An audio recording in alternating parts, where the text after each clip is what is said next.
दोस्तों, क्या हाल चाल, कैसे हो?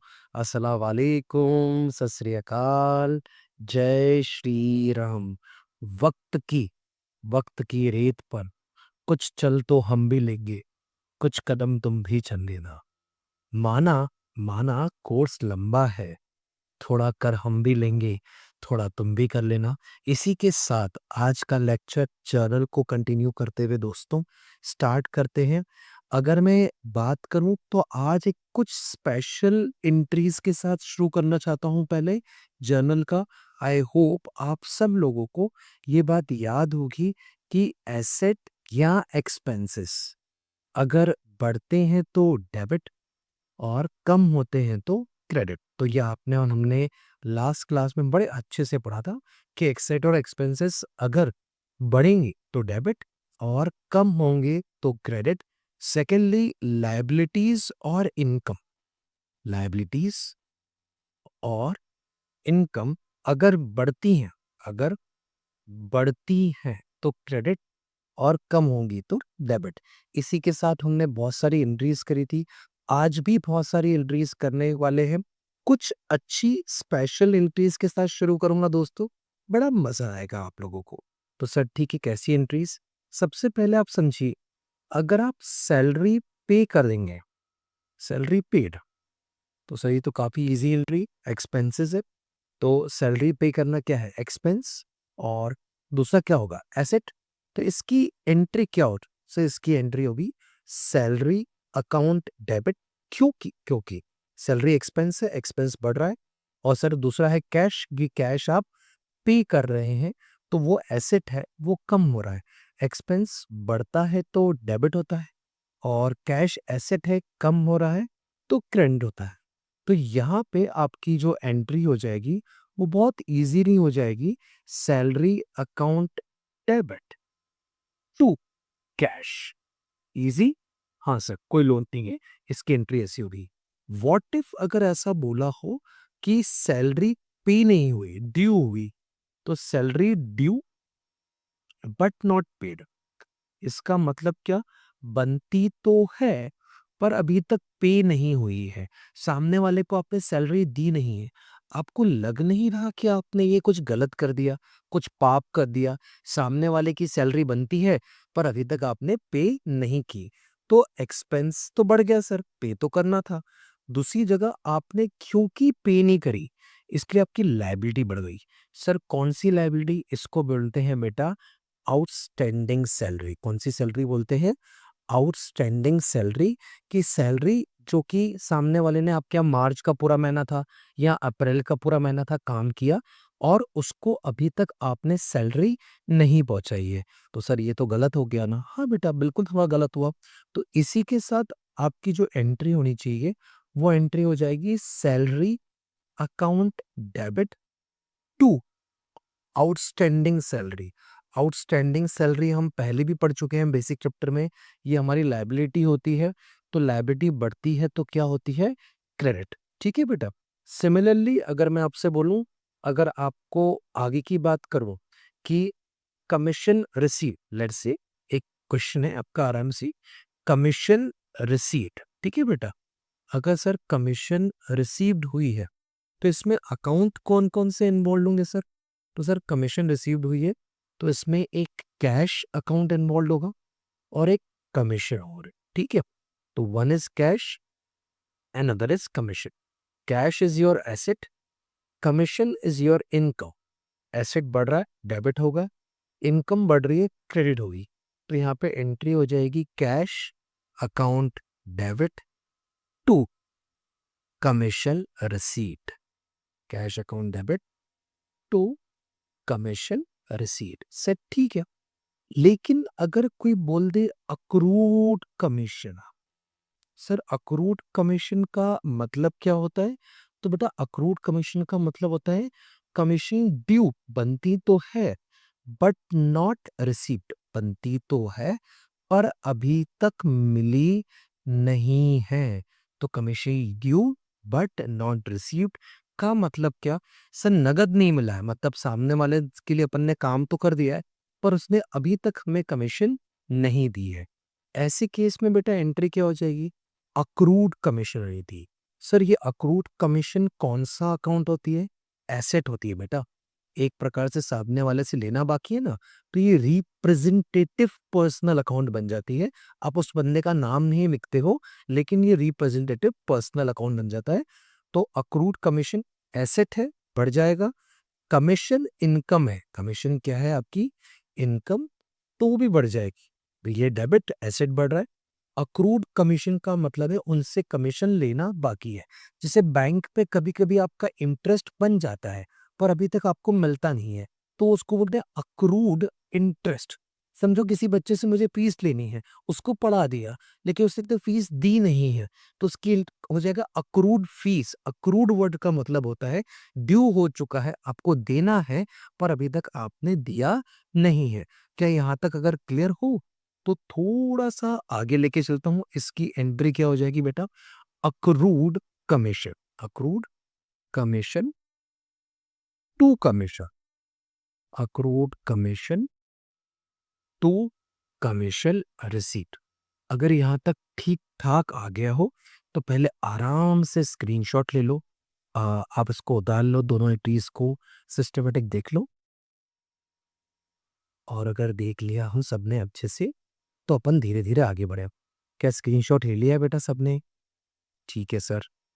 क्या सैलरी वाली बात कर ली है आपने? ठीक है सर। अब अगर अपन आगे की बात करें और सिस्टमैटिक बात करें, तो यहाँ पे कुछ एंट्रियाँ लिखी हुई हैं। अब इन एंट्रियों को करने की कोशिश करते हैं बेटा, है ना? बहुत ईज़ी-ईज़ी एंट्रीज़ हैं, तो कोई बड़ी बात नहीं है। सबसे पहले आ रहा है बेटा पेड रेंट। मुझे दिल से बताओ ना बेटा, अगर आपका पेड रेंट है, तो मुझे सिर्फ़ इतना जानना है आपसे कि इस केस में कौन-कौन से अकाउंट होंगे? देखो सर, एक तो रेंट होगा और दूसरा कैश होगा। रेंट हमारा एक्सपेंस है, कैश हमारा एसेट है। एक्सपेंस बढ़ रहा है, एसेट कम हो रहा है। एक्सपेंस बढ़ता है तो डेबिट, एसेट कम होता है तो क्रेडिट। ये रूल हम लिख के चुने। मैं बच्चों से रिक्वेस्ट करूंगा कॉपी पे कहीं बड़े अक्षरों में ये लिख देना ना यार बेटा, कौन सा जो अपना आज का ब्रह्म वाक्य था ना, ये चीज, इसका एक स्क्रीनशॉट ले लो और इसके ऊपर अपन साइज नहीं कर रहे हैं, हाँ बेटा। तो इस पूरे का स्क्रीनशॉट ले लीजिए और इसके साथ ही अपन सब चीजें कर रहे हैं, तो कहीं पे साइड में लिख के रख लो, ठीक है ना बेटा? It will become easier. चलो सर, तो यहाँ पे आपकी एंट्री क्या बजाएगी? Rent account debit to cash. Rent account debit to cash 2 lakhs। ठीक है बेटा? तो rent account debit to cash 2 lakhs। ठीक है सर। नेक्स्ट क्या है? Paid salary 1 lakh through cheque. इसमें कौन कौन से अकाउंट है? सर इसमें एक तो अपना सैलरी अकाउंट आ जाएगा और दूसरा अपना बेटा बैंक अकाउंट आ जाएगा। सैलरी पे करना आपके लिए एक्सपेंस है, बैंक आपके लिए एसेट है। एक्सपेंस बढ़ रहा है, एसेट कम हो रहा है। एक्सपेंस बढ़ता है तो डेबिट, एसेट कम होता है तो क्रेडिट। सर ऐसे में जर्नल एंट्री क्या बनती है? तो ऐसे में जनरल एंट्री बन जाएगी आपके पास salary account debit to bank. उम्मीद करता हूँ सब बच्चों ने साथ में लिखते हुए चल रहे हैं। कोई इस वीडियो को सिर्फ देखने का काम नहीं कर रहा, पढ़ना है बेटा, है ना? अगली चीज आ गई बेटा wages due but not paid. Wages due but not paid. तो इसमें एक तो वेजेस है और दूसरा जो अकाउंट है वो है आउटस्टैंडिंग वेजेस। अभी अपन ने पढ़ा बनती तो है पर अभी तक अपन ने दी नहीं। तो वेजेस हमारे लिए क्या है बेटा? एक्सपेंस। आउटस्टैंडिंग वेजेस कोई बता सकता है क्या है? गैस करो। ये लायबिलिटी है बेटा। एक्सपेंस बढ़ रहे हैं तो डेबिट, लायबिलिटी बढ़ रही है तो क्रेडिट। तो यहाँ पे आपकी एंट्री हो जाएगी wages account debit, wages account debit to outstanding wages. कूल क्या बेटा? चलो ठीक है सर। अगली चीज बहुत इजी है, आप करा चुके हो सर अभी के अभी। रिसीव्ड कमीशन, तो एक कैश अकाउंट आ रहा है, दूसरा कौन सा अकाउंट आ रहा है बेटा? Commission account. ठीक है? Cash asset, commission income. Asset बढ़ रहा है, इनकम भी बढ़ रही है। एसेट बढ़ेगा तो डेबिट, इनकम बढ़ेगी तो क्रेडिट। इसकी एंट्री यहाँ पे कर रहे हैं बेटा अपन, थोड़ा ध्यान से देखिएगा आप लोग। तो इसकी एंट्री यहाँ पे कर लेते हैं। तो इसकी एंट्री क्या हो जाएगी बेटा? Cash account debit to commission received. Cash account debit to commission received. Sir ठीक है, बहुत अच्छी बात चल रही है। इसकी एंट्री इस तरफ करके दिखा रहा हूं बेटा। Interest due but not received. ओहो, ये तो अभी भी अपन ने पढ़ा था। Interest due but not received मतलब अक्रूड इंटरेस्ट। और दूसरा अकाउंट कौन सा हो जाएगा? Interest received. तो कौन कौन से अकाउंट इन्वॉल्व है इसमें बेटा? अगर अपन ढंग से बात करें तो एक तो इंटरेस्ट अकाउंट है और एक अक्रूड इंटरेस्ट। अक्रूड इंटरेस्ट का मतलब जो इंटरेस्ट बनता तो है, मतलब हमारा बन गया है, ड्यू हो गया है, पर अभी तक मिला नहीं है, तो इसको आप एसेट मानेंगे। ये आपकी इनकम है, एसेट बढ़ रहा है, डेबिट, इनकम बढ़ रही है, क्रेडिट। एंट्री क्या हो जाएगी बेटा? Accrued interest account debit to interest receipt. Accrued interest to interest receipt. ठीक है बेटा, अगली एंट्री अपन यहां से स्टार्ट करते हैं। Started business with cash. ठीक है बेटा, अगर बिजनेस स्टार्ट किया है तो एक खाता आपके पास बेटा कैश है, दूसरे खाते को कैपिटल माने जा रही है। बिजनेस स्टार्ट किया है तो बिजनेस पॉइंट ऑफ व्यू से सोचना कि बिजनेस के पास तो एसेट आ रहा है। हाँ सर, क्या लाइबिलिटी भी आ रही है, बढ़ रही है? हाँ, क्योंकि capital is a internal liability for the business. तो कैश बढ़ गया, लाइबिलिटी भी बढ़ गई। कैश बढ़ गया तो डेबिट, लाइबिलिटी बढ़ गई तो credit. So what entry would you be having? तो इसकी एंट्री हो जाएगी बेटा कैश अकाउंट डेबिट। अगर अपन लेके चलें बेटा, cash account debit to capital, cash account debit to capital. ठीक है क्या बेटा? अगली वाली देख, ऐसी एंट्री मैंने इसके साथ में लिख दी, introduce additional capital 4 lakh. Same चीज इसमें भी कौन सा पॉइंट है एडिशनल कैपिटल में से? एक कैश और एक कैपिटल। तो वापस से इस वाले की भी एंट्री बेटा क्या हो जाएगी? Cash account debit to capital. ठीक है ना? अगर एडिशनल कैपिटल हो या स्टार्टेड बिजनेस विद कैपिटल हो, इसकी अलग अलग एंट्रियां नहीं होती हैं। अगर बच्चों को ब्रेक लेना हो, 2 मिनट का स्क्रीनशॉट लेना हो यहाँ तक का, तो प्लीज ले लीजिए। आराम से धीरे धीरे कंसेप्ट को स्ट्रॉन्ग करते हुए अगर आप चीजें करेंगे तो you will be loving and enjoying the lecture. Sir ठीक है, ये तो बातें समझ में आई, अब आगे क्या? मतलब देख बेटा, आगे की अगर मैं बात करूं तो मेरे पास है विड्रॉ फ्रॉम बिजनेस 2 लाख रुपए। अगर बिजनेस से विड्रॉ करा है तो उसको बोलते हैं ड्रॉइंग्स। अपन ने पहले ही बोला था, ड्रॉइंग्स को या तो आप लाइबिलिटी मानो जो कि कम हो रही है कैपिटल का रिपेमेंट, या आप एक्सपेंस मान सकते हो। ठीक है ना, अपनी समझ के लिए। और बिजनेस से पैसा निकाला है तो कैश है बेटा, तो ड्रॉइंग्स आपके लिए आप मान के चलो जो लाइबिलिटी है कम हो रही है इसके लिए डेबिट, कैश एसेट है कम हो रहा है इसके लिए क्रेडिट। तो इसकी एंट्री आप और मैं क्या बोलेंगे बेटा? Drawings account debit to cash. ठीक है क्या यहाँ तक? चलो बेटा, नेक्स्ट थिंग क्या है? Paid GST. जीएसटी हमारा टैक्स है। तो जीएसटी अगर आप पे कर रहे हो तो ये ध्यान रखना, जीएसटी आपका बिजनेस का एक्सपेंस नहीं, आपकी लायबिलिटी है। आपने, अगर अपन लायबिलिटी कम कर रहे हो, कस्टमर से जब लिया था तो उसने आपको आपके लिए पैसा नहीं दिया, बैक गवर्नमेंट के लिए पैसा दिया है।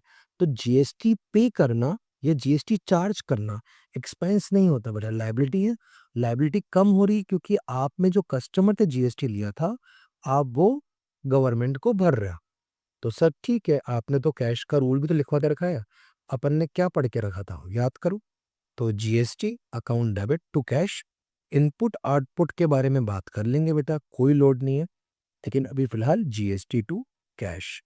क्या जीएसटी हमारी लाइबिलिटी होती है? हाँ बेटा, ये इंटरव्यू में और आपके जो वाइवा क्वेश्चन थे ना उसमें आ जाता है।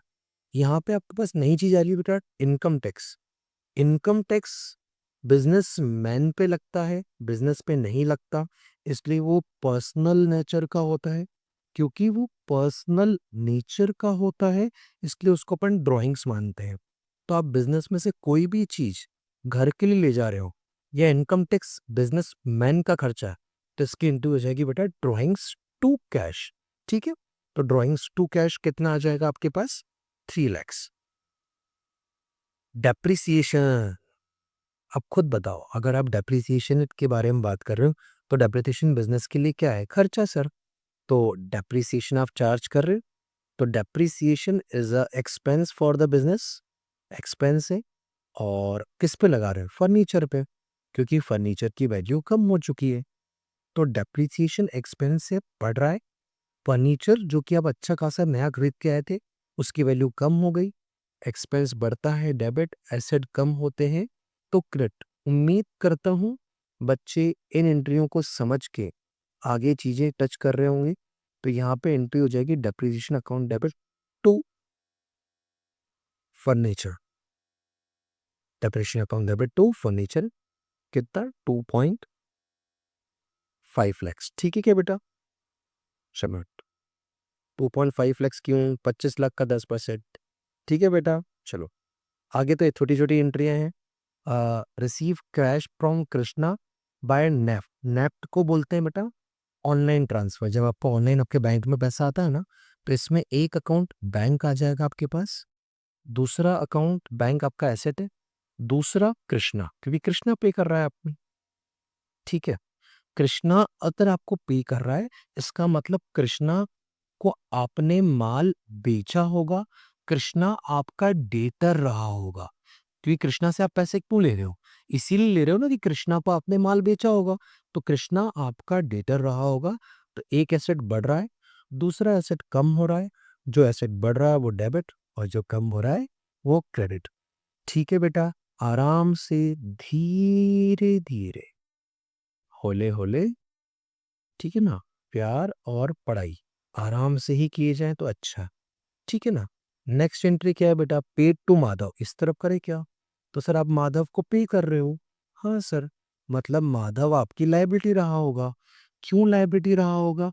माधव से आपने माल उधार पे लिया होगा, तो माधव आपका क्रेडिटर रहा होगा। तो लायबिलिटी कम हो रही है तो क्या होगी? डेबिट। और क्या पेश कर रहे हो? सो कैश दे रहे हो, तो Madhav account debit to cash. ठीक है क्या यहाँ तक बच्चों?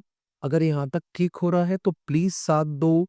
अ, अपने आप को बिल्कुल एनर्जेटिक रखो। ठीक है, और इस समय पढ़ाई का बहुत इंपॉर्टेंस है बेटा, इसकी अपनी वैल्यू करते हुए चले। Deposited into bank 3 lakh.